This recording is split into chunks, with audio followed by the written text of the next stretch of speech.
7 traits of people who have suffered deeply, according to the Bible. Some pain doesn't scream. It doesn't announce itself. It settles quietly into the soul and learns how to survive there. It teaches you how to smile while carrying weight no one sees, how to function while parts of you are still bleeding, how to keep believing when life has taken more than it ever gave back. And if you're listening to this, there's a good chance you know exactly what that kind of pain feels like. There are wounds that time doesn't erase, prayers that didn't receive the answer you hoped for, and seasons where God felt painfully silent. You didn't just suffer once, you endured. You learned how to keep walking while carrying grief, disappointment, betrayal, loss, or loneliness, and the world may have called you too sensitive, too quiet, or too changed, but heaven saw something else forming inside you. The Bible never pretends that suffering is easy, but it does reveal something the world often misses. Deep pain produces deep people. Not louder people, not harder people, but people with depth, spiritual depth, emotional depth, and a faith that no longer depends on circumstances going well. Scripture shows us again and again that those who walk through fire don't come out empty. They come out marked, refined, and entrusted with things others cannot carry. You may not realize it yet, but suffering has shaped you in ways comfort never could. It has trained your heart, sharpened your spirit, and stripped away illusions you once depended on.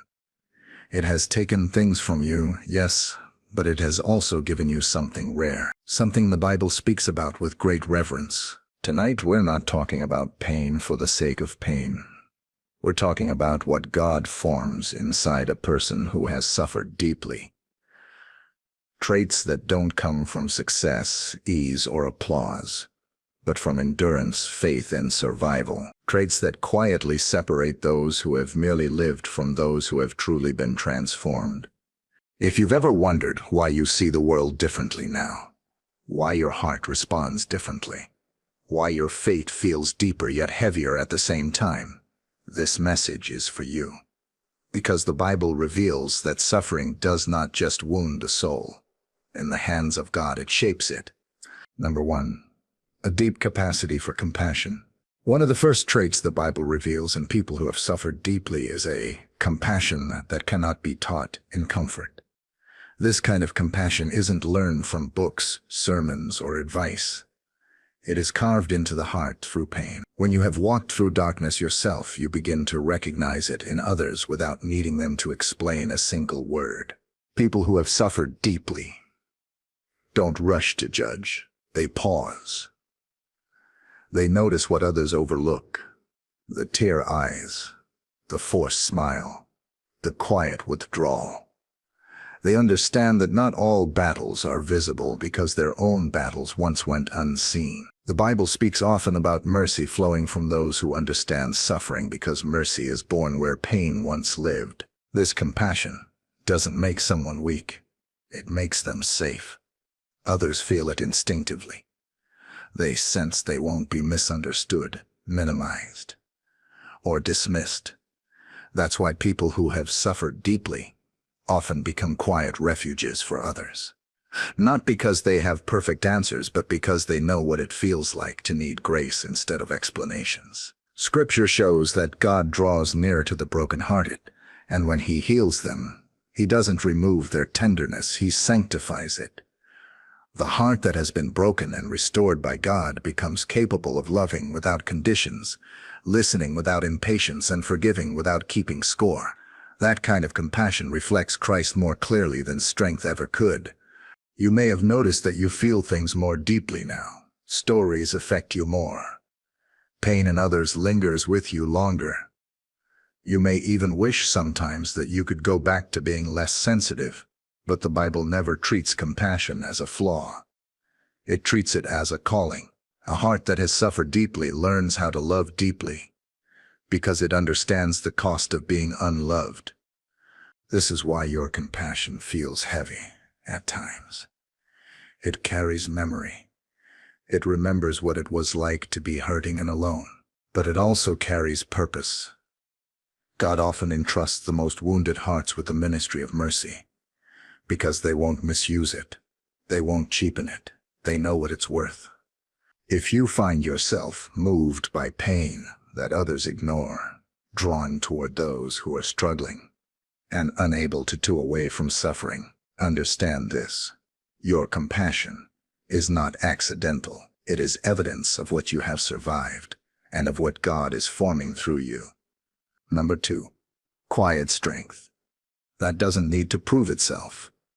One of the most misunderstood traits of people who have suffered deeply is their silence. To the world, it can look like weakness, passivity, or withdrawal. But the Bible reveals something very different. This silence is not emptiness. It is strength that no longer needs an audience. Suffering teaches you quickly how fragile approval is.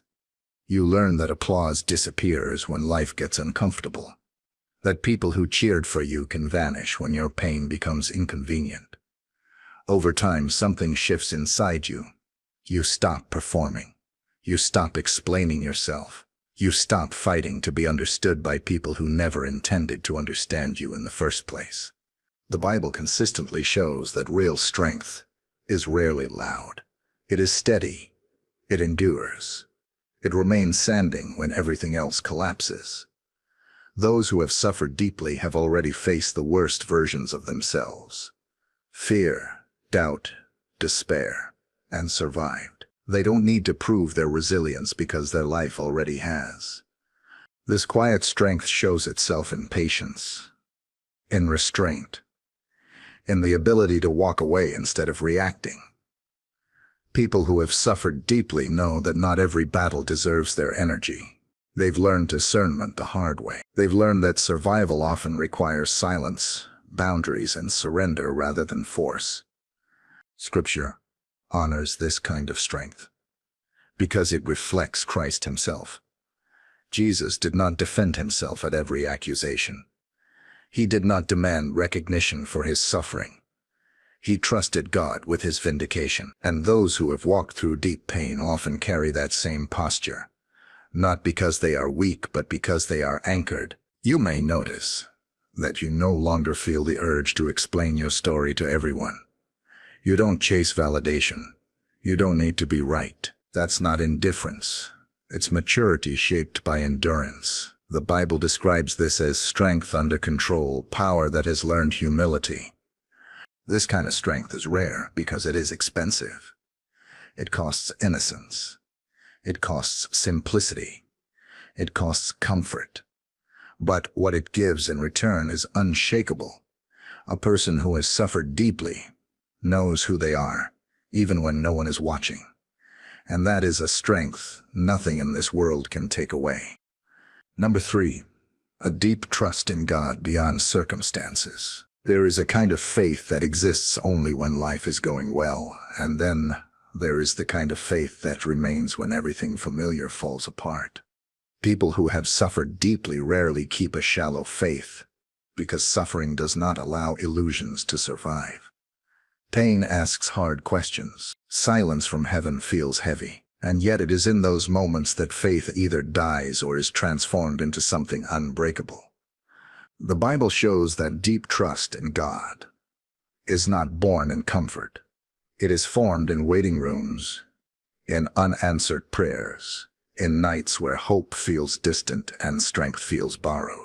Those who have suffered deeply have learned to trust God not because circumstances improved quickly, but because God stayed present when they didn't. This trust looks different from what the world expects. It doesn't demand explanations. It doesn't bargain with God. It doesn't disappear when outcomes disappoint. It rests in the character of God rather than the timing of his actions. People who have suffered deeply know that faith is not a transaction. It is a relationship that endures strain. They have prayed prayers that went unanswered for a long time. They have believed promises that took years to unfold. They have walked forward without clarity, holding on to God with trembling hands. And somewhere along the way, trust stopped being about results and became about surrender. The Bible honors this kind of faith because it is refined by fire. It has been tested and proven. It no longer needs signs to survive. It does not collapse under delay. It has learned that God's presence is not dependent on visible blessings. You may find that your faith feels quieter now, less dramatic, but deeper than ever before. You trust God even when you don't understand Him. You follow even when the path isn't clear. That doesn't mean your faith is weak. It means it has grown up. This kind of trust cannot be faked, and it cannot be shaken easily. It is the faith of those who have walked through loss and still chosen to believe. And according to the Bible, this is the kind of faith God sees, honors, and uses in powerful ways. Number 4, emotional discernment and spiritual sensitivity. Deep suffering changes the way you perceive the world. It sharpens your awareness, not just emotionally, but spiritually. People who have suffered deeply often develop a discernment that cannot be explained logically. They sense shifts in atmosphere, recognize hidden motives, and feel when something is off long before it becomes obvious. The Bible treats this sensitivity not as weakness but as wisdom formed through trial. Pain strips away naivety. After betrayal, loss, or prolonged hardship, you learn to read between the lines. You understand that words don't always reveal truth, and that appearances can be deceiving. Scripture speaks of discernment as a gift, one that grows through experience, obedience, and suffering. Those who have endured much are often able to see what others miss because they have already been deceived, disappointed, or broken before. This sensitivity also deepens spiritual awareness. People who have suffered deeply tend to feel God's presence more acutely. Even in silence, they notice subtle convictions, quiet promptings, and gentle warnings in their spirit. Suffering teaches you to listen closely, because ignoring inner signals once came at a great cost. You may find that loud environments drain you now. Shallow conversations feel heavy. You prefer depth, honesty, and stillness. That is not isolation. It is discernment at work. The Bible often shows that those who walk closely with God become sensitive not just to sin, but to truth, peace, and alignment with His will. This discernment also protects you. It helps you set boundaries without guilt, recognize unhealthy patterns early, and avoid repeating cycles of pain. God often uses suffering to teach His people how to guard their hearts wisely, because a heart that has been broken knows what it cannot survive again. If you feel more perceptive now, more aware of emotional undercurrents, spiritual tension, and unspoken realities, understand this: your sensitivity is not a burden. It is a tool refined by suffering. And according to the Bible, discernment is one of the clearest signs of spiritual maturity formed through pain. Number 5, detachment from the world's shallow values. One of the quiet transformations that deep suffering brings is a shift in what truly matters. Things that once felt important, status, approval, recognition, image, begin to lose their grip. The Bible shows that suffering has a way of stripping life down to what is real, necessary, and eternal. When pain enters, illusions fall apart. People who have suffered deeply know how fragile worldly success is. They've seen how quickly comfort can disappear, how easily people change, how unreliable security can be. Because of this, they stop building their identity on things that can be taken away. Their priorities change, not out of bitterness, but out of clarity. This detachment doesn't mean they stop caring about life. It means they stop worshiping it. They no longer chase applause or measure their worth by comparison. The Bible consistently teaches that suffering redirects the heart away from temporary rewards toward lasting truth. Those who have walked through loss understand this instinctively. You may notice that conversations about money, status, or image feel empty now. You crave meaning instead. You value character over appearance, faithfulness over popularity, depth over surface-level connection. That is not disinterest. It is wisdom shaped by experience. Scripture often shows that God loosens his people's grip on the world, so he can strengthen their grip on him. Suffering becomes the tool that realigns desire. What once distracted you no longer satisfies you. What once impressed you now feels small. This detachment also brings freedom. When the world no longer defines your value, its approval loses its power. You can walk away from environments that compromise your spirit. You can choose integrity over convenience. You can live with peace instead of pressure. If you feel increasingly disconnected from shallow pursuits and drawn toward what is eternal, understand this: your suffering has refined your vision. According to the Bible, those who suffer deeply often gain the rare ability to live for what truly lasts. And that is a gift few ever receive. Number 6. A strong sense of purpose formed through pain. Deep suffering rarely leaves a person unchanged. Over time, pain begins to ask a question that cannot be ignored. What was this for? According to the Bible, suffering is never random in the hands of God. While pain itself is not good, God consistently uses it to shape purpose, direction, and calling in those who endure it. People who have suffered deeply often discover that their pain becomes the very place where their purpose is formed. They gain clarity about what matters, who they are meant to serve, and what they can no longer ignore. The Bible shows that many were prepared for their calling through hardship, not in spite of it. This sense of purpose doesn't come with excitement or ambition. It comes with conviction. Those who have suffered deeply don't feel driven by ego or success.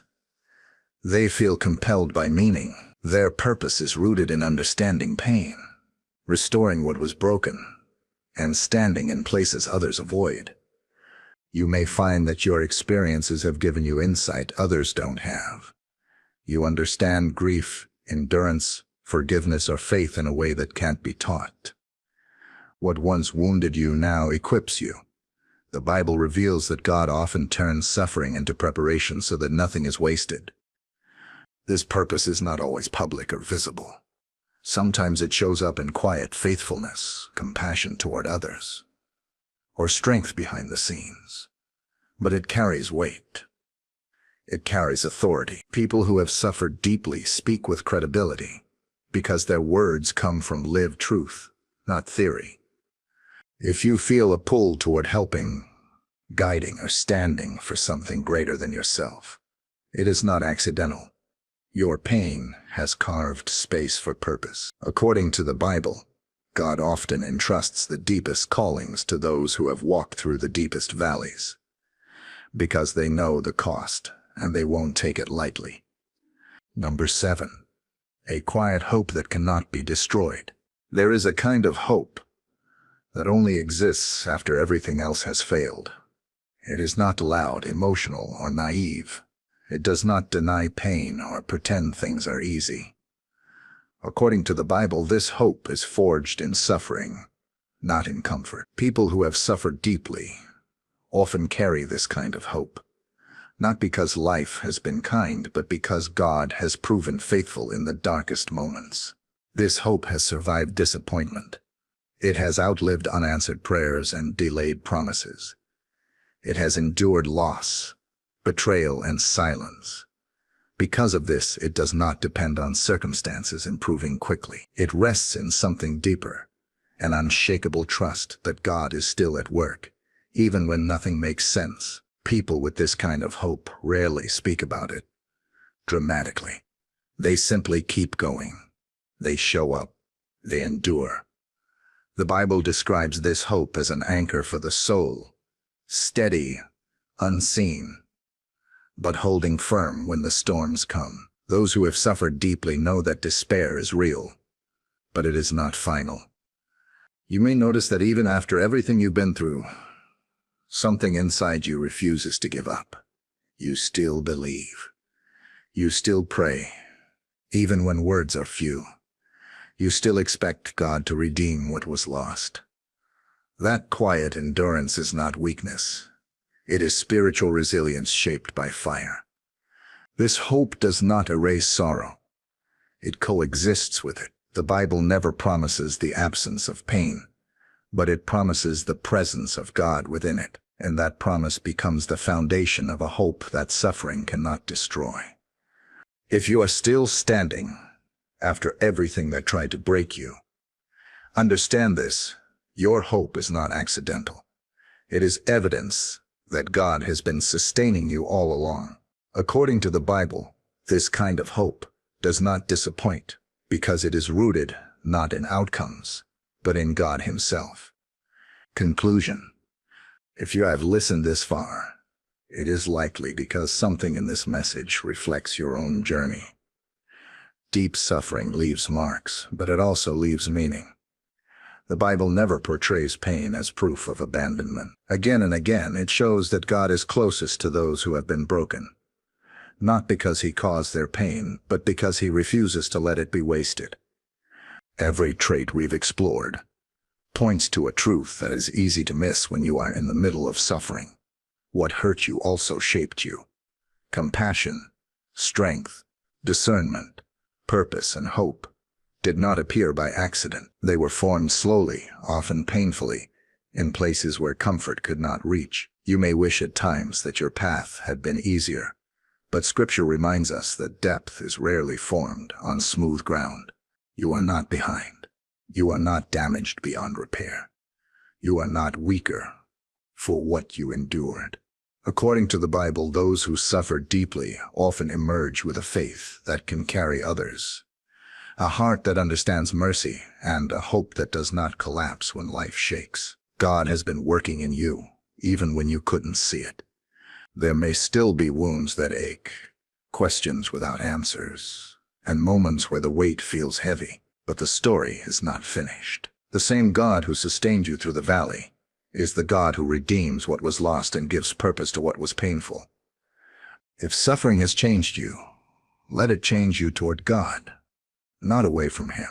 Let it deepen your faith, refine your love, and strengthen your hope. Because according to Scripture, those who have suffered deeply are not forgotten. They are being prepared for something greater than they ever imagined.